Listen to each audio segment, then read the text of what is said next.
अस्सलाम वालेकुम। आज मैं आपसे कुछ इस तरह की एक्टिविटीज़ के बारे में डिस्कस करूँगी जो आप घर में बच्चों के साथ फ़ॉलो करके कि अगर आपके बच्चे थेरेपी पे नहीं जा रहे हैं बट यू आर फीलिंग कि उनमें ऑटिज़म के साइंस आ रहे हैं और उनमें स्पीच डिले आ रहा है या इस तरह के इश्यूज़ आपके बच्चों में आ रहे हैं, तो आप कौन सी 4 इस तरह की एक्टिविटीज़ घर में फ़ॉलो करके भी उनमें काफ़ी इम्प्रूवमेंट देख सकते हैं विदिन अ मंथ। सबसे पहली चीज़ जो आपने करनी है, ये सब चीज़ें देखते हुए अपने बच्चे के साथ सबसे पहली चीज़ जो होगी वो होगी कि आपने स्क्रीन टाइम कम्प्लीटली बंद करना है। बिकॉज़ जब तक आप स्क्रीन टाइम बंद नहीं करेंगे, आपका बच्चा उस वर्ल्ड से इस वर्ल्ड में आके चीज़ों की लर्निंग की तरफ नहीं आएगा। तो सबसे पहली चीज़ आपने स्क्रीन टाइम बंद करना है। दूसरी चीज़ ये कि अब आप उस वर्ल्ड से इस वर्ल्ड में लाने की आपने तैयारी तो कर ली है। अब नेक्स्ट चीज़ ये कि बच्चे की फ़ोकस बिल्डिंग पे भी काम करना है, क्योंकि नॉर्मली ये होता है जब बच्चे ने बहुत लंबे अरसे तक स्क्रीन टाइम देखा होता है तो बच्चा फ़ोकस नहीं कर पा रहा होता है चीज़ों को। तो दूसरा काम अब आपने करना है फ़ोकस बिल्डिंग पे, और फ़ोकस बिल्डिंग के लिए जो सबसे अच्छी एक्टिविटी या एक्सरसाइज है that is the balancing activity. Balancing board easily आपको दराज पे भी मिल जाएगा, आपको अब तीमू चल रहा है पाकिस्तान पे, आपको उस पर भी मिल जाएगा। यू कैन ऑर्डर दैट और वो घर पे आप बैलेंसिंग एक्टिविटी बच्चे को करवाना शुरू करें। बैलेंसिंग एक्टिविटी साथ जब आप करवाना शुरू करेंगे, Aahista Aahista you will start noticing कि आपके बच्चे का फोकस इंप्रूव होना शुरू हो गया, उसने बातों को सुनना समझना शुरू थोड़ा बहुत कर दिया है। अब पहली चीज़ आपने स्क्रीन टाइम बंद कर लिया। दूसरी चीज़ अब आपने फोकस बिल्डिंग पे भी साथ साथ काम शुरू कर दिया। तीसरी चीज़ जो आपने करनी है, अब आपने अपने बच्चे को सोशल गैदरिंग्स का एक्सपोजर भी देना शुरू करना है। सोशल गैदरिंग के एक्सपोजर में आता है जहाँ पे बच्चे भी हों और जहाँ पे बड़े लोग भी हों। अब इसमें सबसे जो उनसे सेफेस्ट एक जोन आता है वो आता है कि प्ले एरियाज़ और पार्क्स में।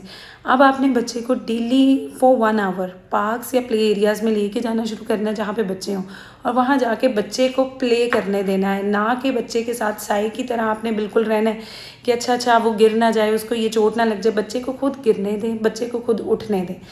तो तीसरी चीज़ आपकी ये हो गई कि आपने बच्चे को इंडिपेंडेंट प्ले के लिए प्रमोट करना है, और वो भी सोशल गैदरिंग्स में जहाँ पे और बच्चे भी हों, जहाँ पे थोड़ी सी उसे रीजनिंग भी आए, प्रॉब्लम सॉल्विंग भी आए, उसे पता लगे कि उसने दूसरे लोगों में बिहेव किस तरह से करना है।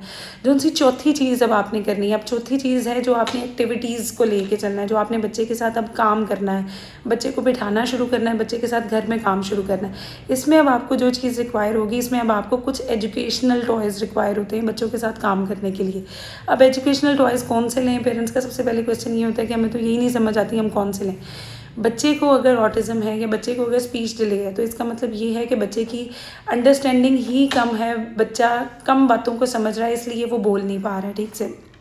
तो उसके लिए जो चीज़ सबसे ज़्यादा इंपॉर्टेंट है, आप किसी भी अच्छे टॉय स्टोर पे जाएंगे, वहाँ पे आप देखेंगे कि नॉर्मली जो एजुकेशनल टॉयज़ हैं उनके ऊपर एज रेंज लिखी होती है। अगर आपके बच्चे की उम्र 4 साल है तो आपने उससे 1 साल या 2 साल पीछे, 1 से 2 साल की आपने विंडो रखनी है कि आपने 1 से 2 साल पीछे वाले एजुकेशनल टॉयज़ उसके लिए बाय करने हैं और वो इंट्रोड्यूस करने शुरू करने हैं। फॉर एग्जांपल अगर आपका बच्चा 4 साल का है तो उसके लिए आप 2 से 3 साल की एज रेंज की जो उनसे विंडो के टॉयज़ होंगे वो आप इंट्रोड्यूस करके उसके थ्रू एक्टिविटीज़ करवाएंगे। हम एज अ पेरेंट या कुछ थेरेपिस्ट भी मैंने देखा है कि ये गलती करते हैं कि अगर बच्चे की 4 साल की उम्र है तो उसके साथ जो टॉयज़ इंट्रोड्यूस कर रहे होंगे वो कर रहे होंगे 5 साल के बच्चे वाले, 6 साल के बच्चे वाले, क्योंकि हमें ये चीज़ एक नॉर्मल प्रैक्टिस में हम किसी भी टॉय शॉप में जाते हैं, जो चीज़ देखने में पसंद आ रही है हम वही किसी को गिफ्ट दे देते हैं, कि वही अपने बच्चे के लिए ख़रीद लेते हैं। ये वाली प्रैक्टिस एक नॉर्मल भी प्रैक्टिस नहीं होनी चाहिए। जब आपका बच्चा जिस बच्चे को स्पीच डिले का इशू नहीं है उसके लिए तो आप एज अप्रोप्रिएट टॉयज़ ऊपर एज देख के तो वो आप ख़रीदें, लेकिन जिस बच्चे में स्पीच डिले या ऑटिज़म के इशू आ रहे हैं उसके लिए आपने जो उनसे एजुकेशनल टॉयज़ का इंतखाब करना है।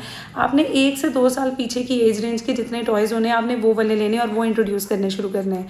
अब इसमें भी एग्जाम्पल के तौर पे मैं अगर आपको बताऊं कि फॉर एग्जांपल किचन सेट हो गया, आपने वो लेना है, फ्रूट कटिंग एक्टिविटी होती है आप वो ले लेंगे, फार्म एनिमल्स बोर्ड होते हैं आप वो ले लेंगे, ABC बोर्ड होते हैं, 1 2 3 बोर्ड होते हैं आप वो ले लेंगे। अब इसमें एक और क्वेश्चन पेरेंट्स का आता है कि ये ABC तो मेरा बच्चा पढ़ लेता है, मेरे बच्चे को 1 2 3 का भी पता है, तो फिर ये हम क्यों इंट्रोड्यूस करेंगे। अब वहाँ पर हमने कमांड फॉलोइंग पे भी बच्चे के काम करना होता है। आपने बच्चा अपनी मर्ज़ी से हर चीज़ कर लेगा, बट आपने उसके साथ एक पॉजिटिव एसोसिएशन, पॉजिटिव रेपुटेशन को डेवलप करते हुए भी एक्टिविटीज़ करवानी है। जब आप उसको ए दें तब वो ए को फिक्स करें, ना कि वो रैंडम डिस्ट्रक्टिव प्ले के साथ उसके सामने उसने सारी चीज़ों को स्प्रेड किया और हर चीज़ को वो इस तरह से थ्रो कर रहा और फिर वो उसके साथ प्ले करे। प्ले आपका कंस्ट्रक्टिव प्ले होना चाहिए। 1 बाय 1 आप चीज़ों को इंट्रोड्यूस करें और फिर उसको करवाएं। जब आप एक एक्टिविटी को कंक्लूड कर लें एक टॉय को कंक्लूड कर लें तब दूसरे की तरफ मूव किया करें। ये भी गलती ना किया करें कि अगर आप अब इस वीडियो को देखने के बाद 5 टॉयज़ अपने बच्चे के लिए ले आए हैं तो वो 5 के 5 बच्चे को दे के तो बिठा दिया। No, just give 1 toy at a time, और उसका भी एक ऑब्जेक्ट परफॉर्म करने के लिए दें। जब वो एक्टिविटी कंक्लूड हो जाए उसके बाद दूसरे टॉय को इंट्रोड्यूस किया करें। तो जो लोग थेरेपीज़ को नहीं अफोर्ड कर पा रहे हैं या उनकी फैमिली उस चीज़ में सपोर्ट नहीं कर रही है कि हाँ थेरेपी की तरफ जाना चाहिए, बिकॉज अभी भी बहुत सी फैमिलीज़ में इतनी अवेयरनेस नहीं है, तो आप ये वाली चीज़ें फॉलो करके भी बच्चे में बहुत सी बेहतरी लेके आ सकते हैं। बट अगेन खाली इस चीज़ को फॉलो करते हुए आप बच्चे को कम्प्लीटली आप समझ लें कि बेहतरी की तरफ नहीं ला सकते हैं। At some point you need some assistance, at some point you need some, आप समझ लें आपको थेरेपीज़ की और थेरेपिस्ट की ज़रूरत पड़ती है। तो उस टाइम पे अगर स्टिल आप 1 मंथ इस चीज़ को फॉलो करने के बाद आप देखते हैं कि बच्चे में उस तरह से जिस तरह से इम्प्रूवमेंट आनी चाहिए नहीं आ रही है, बच्चा मेरा नहीं बोलने की तरफ आ रहा, बच्चा अटेंशन देने की तरफ नहीं आ रहा और उसके सेंसरी इश्यूज़ भी आ रहे हैं, then seek a professional help. Then इसका मतलब ये है कि आपके बच्चे को अंडर सुपरविजन उसको थेरेपी सेशंस रिक्वायर है।